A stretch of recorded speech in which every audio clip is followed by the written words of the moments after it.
Julius Kedogo kutoka Eldoret, wasemaje? Hawa Gen Z huwa wanakuja na maandamano ya amani. Yes.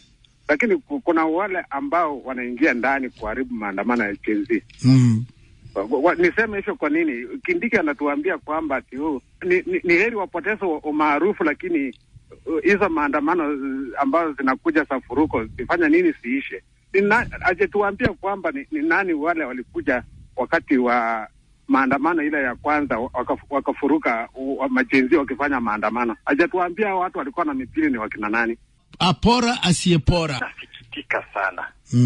Kutokana na ile corruption ambayo tunaambia kwamba imeingia katika SHA na SHIF. Kweli?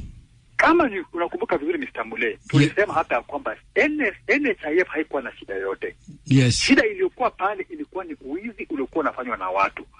So hao watu ndio ilikuwa tudili na wao, tuwatoe pale ili NHIF ifanye nini? Iendelee. Hakukuwa na haja kuanzisha SHIF.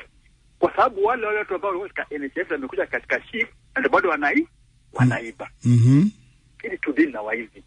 Tuache kushughulika na kutabadilisha majina ya vitu. Tudili na muizi. Kama muizi anapatikana ameiba, tumshike na tumfunge. Eric Alila kutoka Ahero. Hapa Kenya kama tunaweza kuwa na hii sherehe ya maombi. Kama vile huwa serikali inatia nguvu sana kwa hizi Jamhuri Day, Madaraka Day. Okay. Sasa tunafaa tunakuwa na maombi. Ili Kenya iendelee mbele, kwa sababu serikali wamefeli, watu wa kanisa wamefeli. Sasa majenzi ndio wamechukua usuka, ndio sasa wanaandamana, ndio hata uliona ile maneno ya finance bill. Haikupitishwa. Sasa nani atakuwa akisimamia hii maombi? Hii maombi ni rais mwenyewe, na hata anaweza tuikiza majenzi na watu wote kwa pamoja. Crispinas Wafula kutoka Ongwaro. Abduction sio serikali inafanya. Ni nani? Kwa sababu saa hii tukiongea hivi, wewe ukijulikana ati wewe una support President Ruto, unaanza kutishiwa. Isri Kitaria kutoka Bungoma. Yes, Post Mule. Hii jina yako inanisumbuanga sana, Isri Kitaria. Yaani mpaka naona ni kama naongea sijui na mtu wa Zimbabwe. Na ni mtu wa Western tu. Mtu wa Bungoma.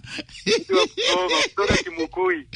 Kama Post Mule yo mtu alipika wa risasi wa mass. Yes.